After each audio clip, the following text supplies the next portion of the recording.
Whether we are there or not, ITSP Magazine still gets the best stories. Plenty of conferences and events spark our curiosity and allow us to start conversations with some of the world's brightest minds. In person or virtually, Sean Martin and Marco Ciappelli go on location and sit down with them at the intersection of technology, cybersecurity, and society. Together, we discover what the synergy of these three elements means for the future of humanity.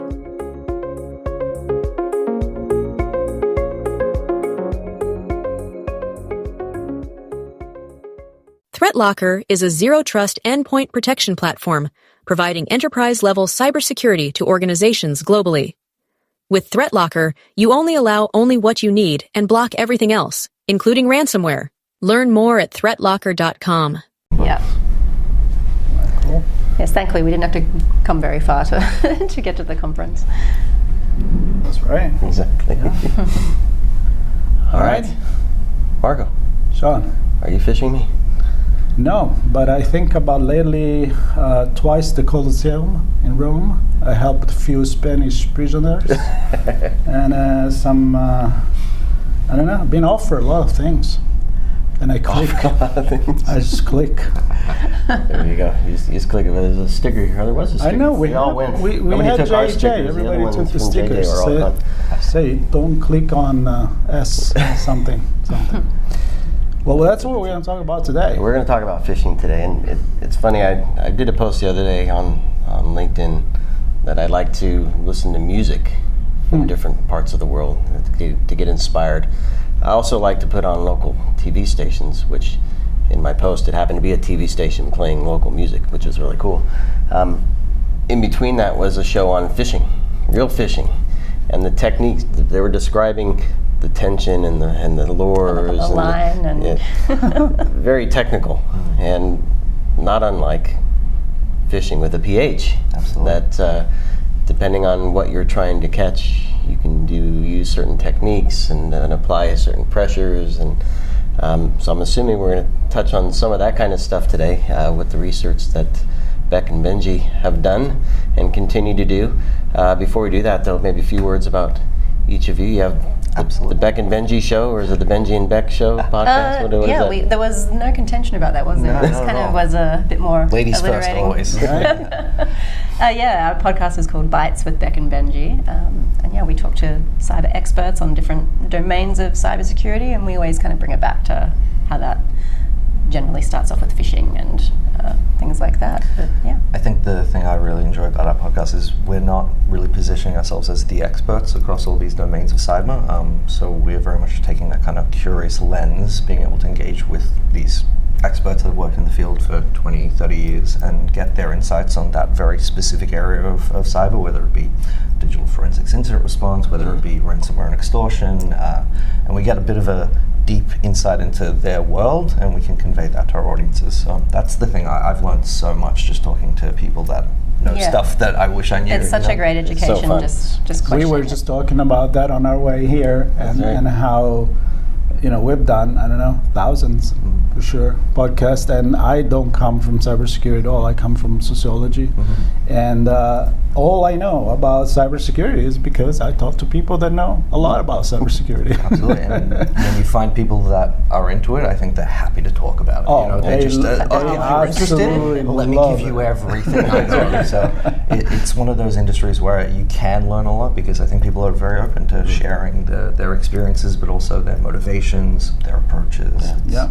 Well, the topic's never ending as well. There's just so many places to go with it. Yeah, but it's kind of like if you're selling, health insurance or medications. I mean, everybody's going to need it in a way. Yeah, we're an essential service now. Exactly.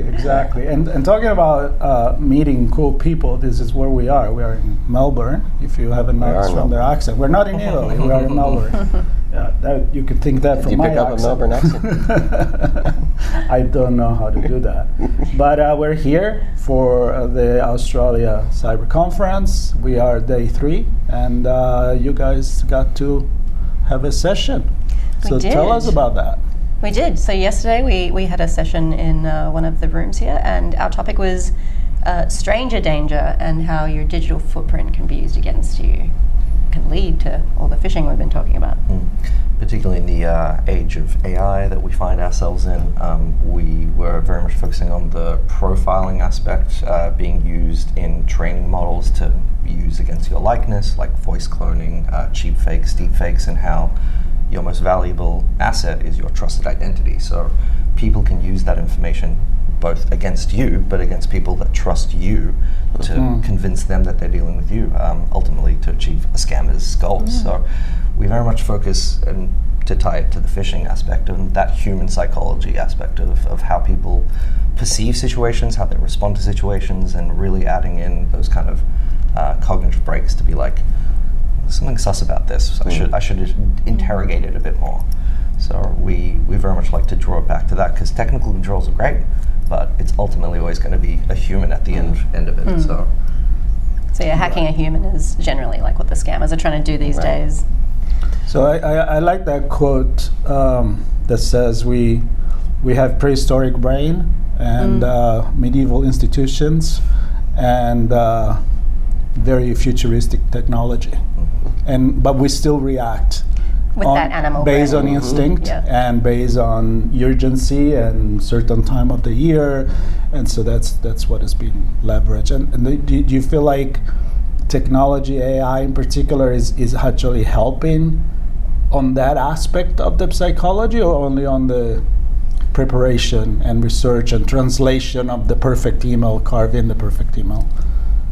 I mean, it starts off with that. So I think with generative AI, it's a tool that scammers use, and it can really improve your communication skills, because in the old days there was misspellings and things that were not quite right that a lot of people started to spot, and these days it doesn't necessarily have to be like that, but it can also automate things and send out a lot more phishing emails than a single person could in a day. But the other part is very personalized, and if you get to the higher kind of stakes ones like deepfakes and things like that, you're in a whole new ball game, and it can trigger the emotions in your victim. If you're looking at your child or your mother or someone that you really trust. But I think to your point, our brains haven't caught up with it. We're too busy having fun with a new toy that we have forgotten that there is a consequence. So there's two sides of it. The scammers are seeing that consequence and seeing an opportunity, whereas we're still having fun with it. Right. I think it's a Damocles sword situation a little bit, in that there's obviously huge benefit to be derived from AI, connectivity, the democratization of freedom of expression, creativity, things like that. But for me, it's the barrier to entry has basically been obliterated. So now it's down to the only thing separating you and a scammer is, should I do that? And if you opt on that side of, I'm going to give that a go, there'll be a bot that'll teach you how to do it. There'll be another phishing service you could buy and subscribe to. You can even get referral points for referring other scammers to those sites. So the kind of cybercrime, literally frequent scammer points. go to the Virgin Islands and stuff. But it's definitely one of those things where I think the scale is just getting a bit. The barrier to entry is gone, and then the scale is also getting much higher. So once you would see phishing emails go to 1,000 people and they'd all be the same email. Now it's being highly personalized to whatever they've uncovered about you, or changing that urgency to fit your workplace, your work culture. If you work from home, or if you work from remotely, if you work from home or if you work from the office, they'll target those types of things. So for me, it's about the scale and the personalization aspect being streamlined. Yeah. You don't need to know how to socially engineer someone. These tools will teach you how to do that. And we've heard it a couple times already in a few of the conversations, and it was mentioned again here today, digital footprint. And I think it would have been hard years ago to paint a picture, a full foot, if you will, or 2 feet, of a person's being online, where tools probably today can help paint a pretty good picture almost in real time. Yesterday's footprint looks different than today's, right? Am I in the sand or am I in the mountains? How does that do we understand as individuals the footprint we're putting out there, and as organizations responsible for our employees and our customers, what that footprint looks like? It's a great question. I think that generally, particularly of our generation, we're in the social media age of we share a lot of things, and to me, it's more about the medium now that you're sharing.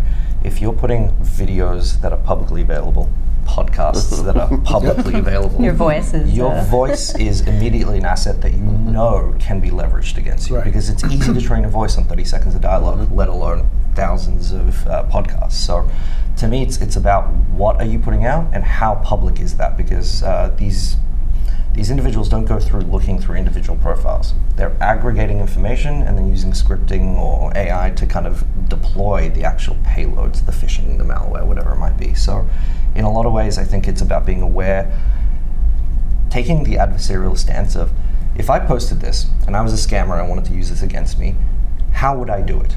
And then if you can think of 2 or 3 reasons, maybe don't share it publicly. There are many tools on social media that allow you to do things to close friends only, to only trusted individuals.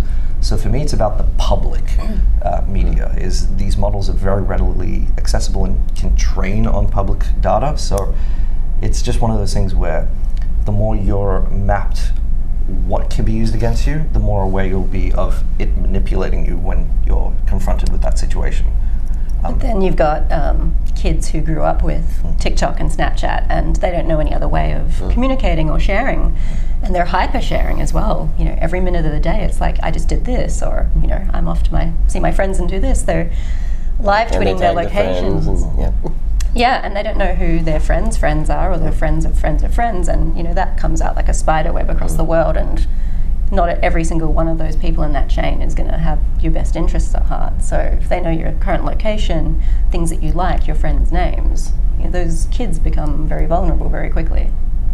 And the family and the indirect using what do your parents do your for a living? voice to What access contact do they have? your parents, because they do not have access to their voice or their information, but there is that proximity that come into place. So if my family's watching, my code word is sour kiwi. It's a good one.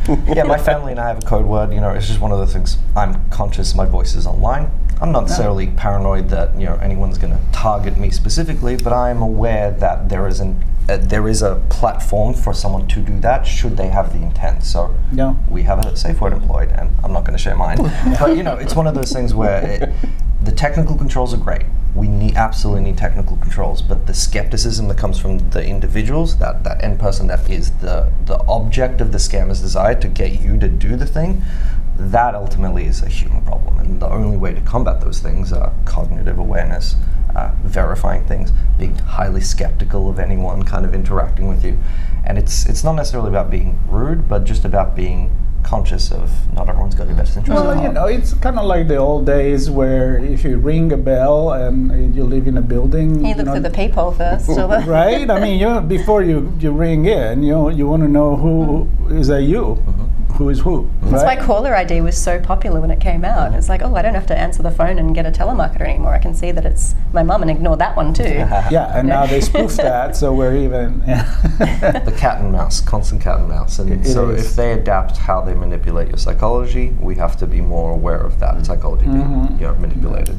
And, we had the first podcast 2 days ago was with JJ. She had a talk with Daisy as well on the 10 skills that are not technical for training. And of course, she deals with kids as well. And we started the whole conversation on how it's not really training in terms of memorizing things, learning, taking the test. It's a cultural thing. And she used, I've said this a few times because I think it makes a lot of sense, the learning at a young age to start how to cross the street, live in the street, ride the bike, and start learning the rule of the road at a younger age. But then you only get the car after you do a driving test and when you're experienced. If you didn't have any experience until when you're 16 or 18, depending where you live, and they're like, all right, here's the book, here's the car, here's the keys. Off you go. How are you going to 100%. internalize all of that, right? And in LA, you have to look left, right, left when Yeah. you're crossing the street, and here you look right, left, right. 100%. Right? And culture changes the cognition bias that you inherently have to some of these things. But yeah, absolutely. I think when we look at the idea that people should be told use MFA and use a password manager without explicitly understanding what's the purpose, what is it doing to help me. I can use a password manager and use the same password for every website, so it's just an autofiller. It's not really the point of a password manager. So understanding, to your point, the reason why, and then applying it in a real world. The consequences? The consequences, you do the driving test before you get your card. You have to prove competency in being able to do the thing. So there is a degree of, we don't really do that with cyber as much, you know? We kind of just rely on the fact that people will engage if they want to engage. And as a community, we're only really as secure as each individual in the community. And this whole thing on the news at the moment of restricting kids till they're 16 to use social media. Yeah, we spoke about that, yeah. It's a great idea, but it's kind of too little too late, because we don't know how it's going to be enforced, if at all. And I think it's mostly a revenue-raising thing for finding these platforms when it's found out, and who's reporting it, who's doing anything like that. But you're suddenly taking away something that has been seen as a right to these kids their whole lives. To now be told, okay, no, you're not mature enough for this. And the magic, what is it, 14 or 16? I can't remember. 16. 16. Yeah. So magically, everyone's safe Overnight. at 16, Yes. right? Yeah. No. Suddenly, all the scammers can't get to me, and I'm Midnight fully, on your birthday, you are mature enough. Well, to have actually, social you're media. even more vulnerable. Because you've not It's been the same prepared. thing like the car. You know how much are you going to freak out if you've never rode a bike before, or a motorcycle, or Oh, I look, don't know. this person's messaging me. I might just start Yeah. engaging with them without checking who Having they any experience. Yeah, it's a gradual education that you can do. Now, when it comes to training in a corporation, in a business environment, I think there is a big problem there too. Like, here's all the things that you need to check once a month, once a year, Here's whatever. your compliance list. Please follow it. and then people don't do it. 100%. I think security as a culture is incredibly important. And when I say things like that, I mean employees being empowered to, even in the face of authority or urgency, not feel like they're doing the business a disservice by slowing something down, by asking for the appropriate verifications. And I think people get caught up in we're here to do business, I gotta get it done, my boss is telling me, my CFO is telling me. Your CFO will actually appreciate it more when you confronted a scammer asking them to verify themselves than if you just verified your CEO and they knew that you were doing a good job. We often use the example of tailgating in our workplace. And Bec has a story about. When you start at our workplace, you're told, okay, always question who's coming in behind you. If they don't have their pass out and they're not scanning their key card, you should ask them who they are, especially if you don't if you don't recognize them. And it happened to me. I couldn't find my pass. I'm, hunting around my handbag full of mysteries and junk and all that kind of stuff. We'll show pictures later. That's a whole other podcast. And this young man I've never seen before, he walks in ahead of me. He's got his pass. He's, got it ready. Scans it, walks in. I'm like, oh, thank goodness I don't have to wait for the reception to let me in. So I walk in behind him and he just flips around and goes, hi, what's your name? And I was like, oh, my name is Bec. What's yours? And he was like, where's your pass? And I was like, oh. It's in here somewhere, I swear. And he's like, yeah, okay, I'll wait. And he just stands there, and I'm like, finally find it. Lets me in, and I'm full of rage. Right? Yeah. Because I'm like, I'm just trying to get in. Yeah. I've been working here for like a year. I'm allowed to, I don't say all that. I'm just a bit flustered. But then I just realized he's new. He's a new associate. He's just had a security training, and he was told it is an empowering thing to ask someone, what is your name and what is your business here? So I was really proud of him in that moment. So it was a roller coaster of emotions going through that. Yeah. And even in the instance where you might not feel comfortable, simply alerting someone that it might be more appropriate, the reception, the security, but being empowered to act on those, that seems a bit sus. I'm not entirely sure, but it seems a little sus. And instead of just putting that to a side and hoping for the best, actually acting on those things. So for me, when it comes down to organizations, it's about understanding that being security conscious is not you being rude, it's not you trying to be hard to work with, but you're actually trying to do the right thing to secure everyone. So I also think having cultures that often report phishing or celebrate people that are often identifying things like phishing or bringing noteworthy points of cyber case studies to their organization, they bring people more into the thing because they understand why they're being asked to do all these cyber things. For me, it's all about the what's in it for me as the individual. You can give me 10 lists. I'll probably pick what I think is relevant to me. And convenient. Because if you talk to people and say, okay, the top 2 things you have to do is use a password manager with unique passwords for each account and then install MFA, it's like, oh. So every single time I log into this thing, I have to use my biometrics, I have to get sent a text, I have to do all this stuff, and it's like I have to cast a spell and face south on a full moon just to open up my banking app. And it's like, well, yeah, otherwise you're going to lose all your money. But that inconvenience has to be built into just your way of working. Yeah, but you don't have a problem when you get to your bank, given that somebody still goes to the bank, in going through 2 glass door and wait in between, and now get on a plane and nobody's bitching if I gotta do the scan and here's my passport, because you want to be secure. Right? And but when it comes to doing things online, I always say you can't touch it, it's intangible, and all of a sudden it's not physical. It's so I'm casting a spell, and everything should work. And just hoping for the best. But people are very protective of their physical security, and rightly so. But online security is just such a otherworldly thing to people. It's somebody else's problem. It's not going to happen to me. It's Bec and I often refer to the concept of bringing back stranger danger online. Having grown up in the 90s, you were always told beware of strangers, be skeptical, and people have seemingly a much greater propensity for trusting individuals online than in the physical space, I think, due to what you say, seeing the body language and all that unspoken stuff. But it definitely is.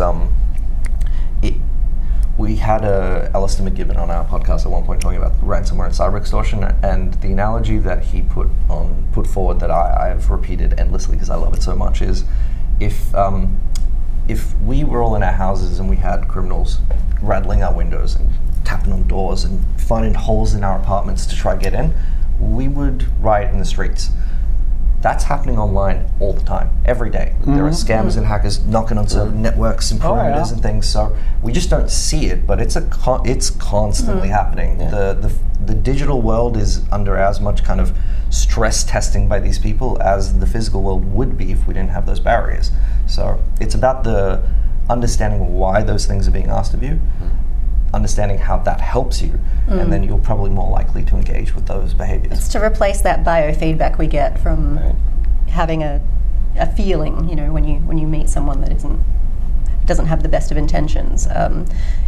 Sometimes people have that intuition when they meet someone on the street. They're like, don't like your vibe, I'm not sure if I should engage with this person, but you don't have that. None of those things get those senses tingling, online.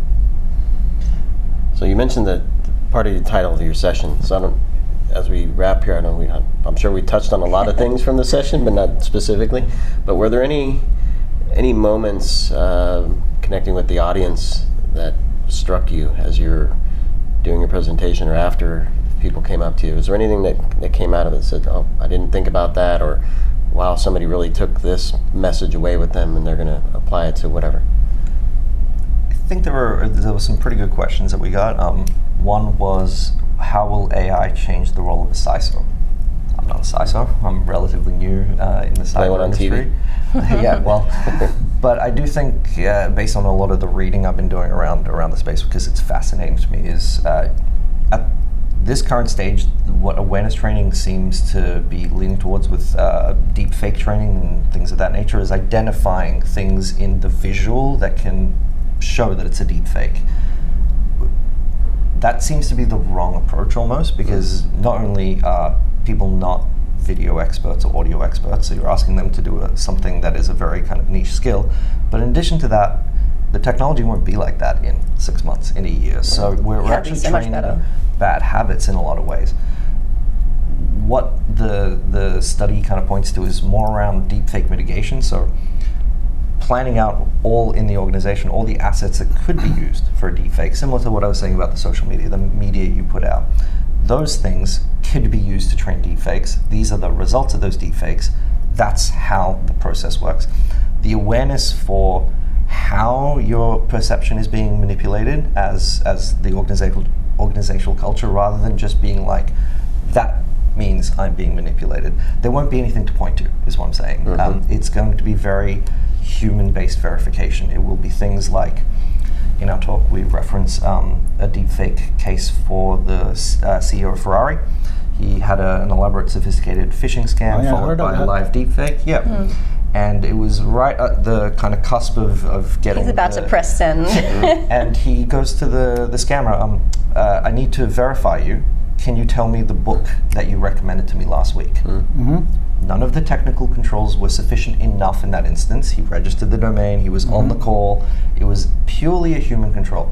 Wasn't even a pre-sorted out thing of message No me safe signal. word, you know. It was just a moment that he reflected on, Yeah, it clicked and said, and that busted the whole thing open. And Marco can remember the book.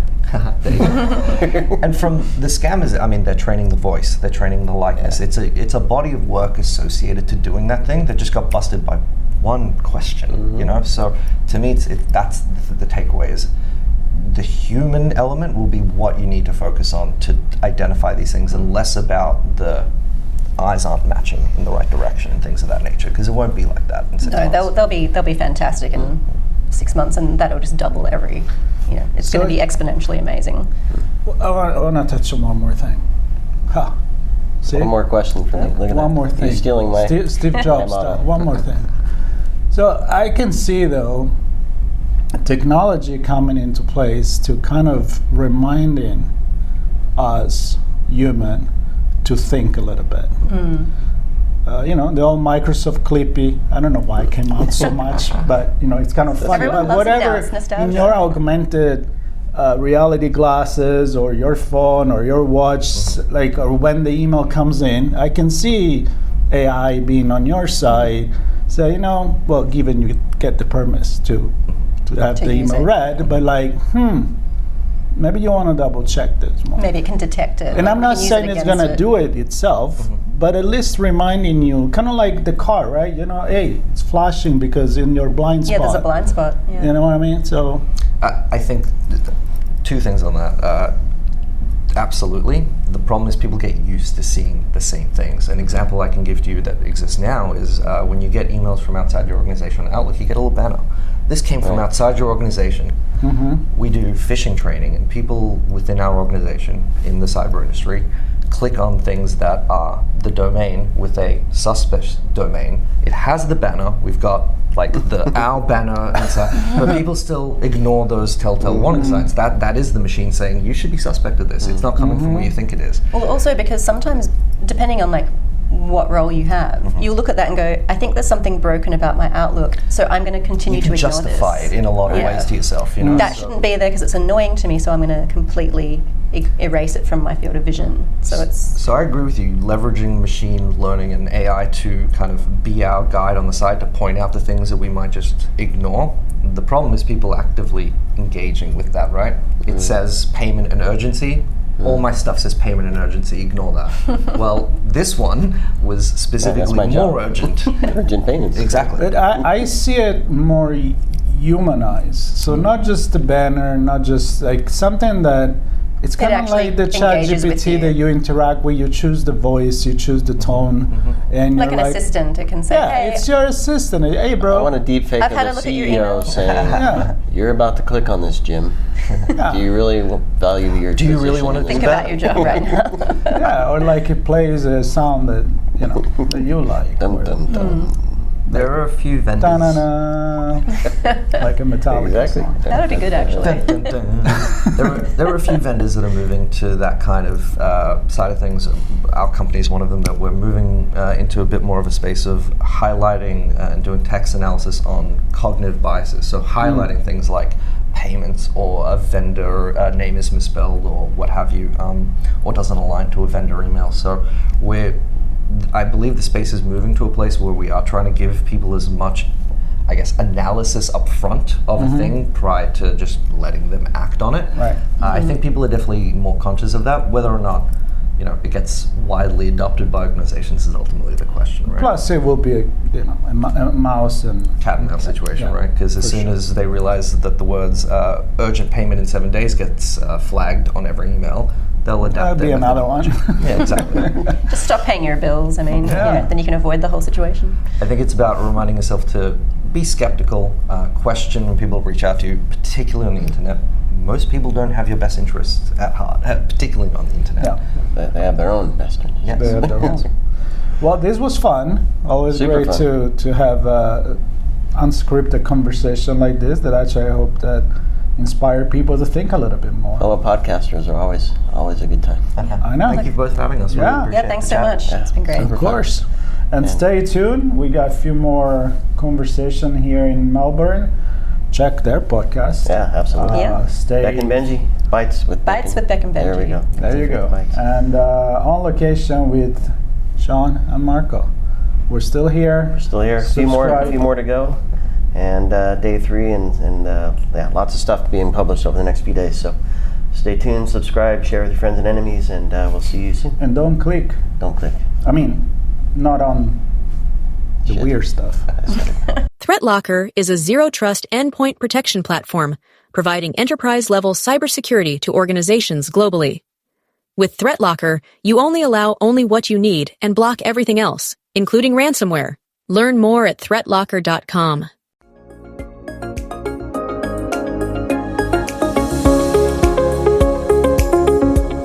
We hope you enjoyed this episode of Sean and Marco's on-location event coverage conversations. Please take a moment to give the show a good rating and leave a comment. Remember to share this podcast with your friends, family, and colleagues.